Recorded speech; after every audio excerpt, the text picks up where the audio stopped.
किसी भी समाज का प्रशासनिक अधिकारी जब पद पे रहता है ना, वो समाज को इग्नोर करता है।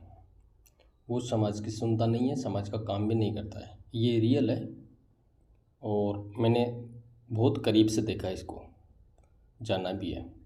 इसलिए जब वो प्रशासन के अंदर रहता है, अधिकारी रहता है या कोई भी पद पे रहता है ना, जब हम उसके पास में किसी भी समाज के या परिवार के या पर्सनल काम से जाते हैं ना, तो हमें नहीं सुन के वो आगे से आगे आगे घुमाता रहता है, आगे पीछे घुमाता है।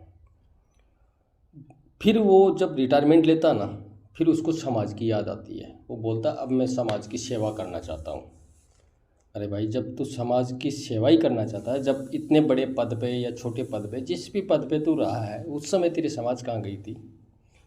आज तेरे को समाज क्यों याद आ रही है? इसका मतलब आप समझते हैं सब? इसका मतलब ये होता है कि वो हम लोगों को सबको बेवकूफ़ समझता है। इसलिए ऐसे लोगों का बहिष्कार करना चाहिए। हम जब वो आता है ना समाज में, तब वही बहिष्कार उस समय भी हमें करना चाहिए। खुल के उसका विरोध करना चाहिए, चाहे कितना भी बड़ा हो, कितना भी छोटा हो, किसी भी समाज का हो, किसी भी परिवार का हो।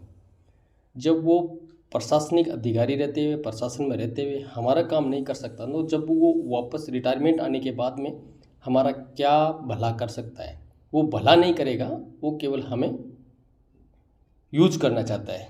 इसलिए ऐसे लोगों से सावधान रहना चाहिए। कितना भी बड़ा नेता हो, चाहे किसी भी पार्टी का हो, किसी भी संगठन का नेता हो, किसी भी तरह का कर्मचारी अधिकारी रहा हो, लेकिन जब वो रिटायरमेंट के बाद में समाज सेवा करना चाहता है ना, तो समझ लेना चाहिए वो समाज सेवा नहीं करना चाहता है, वो हमें यूज करना चाहता है। इसलिए ऐसे लोगों का बहिष्कार करना बहुत ज़रूरी है।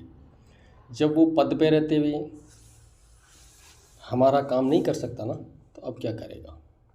नमस्कार।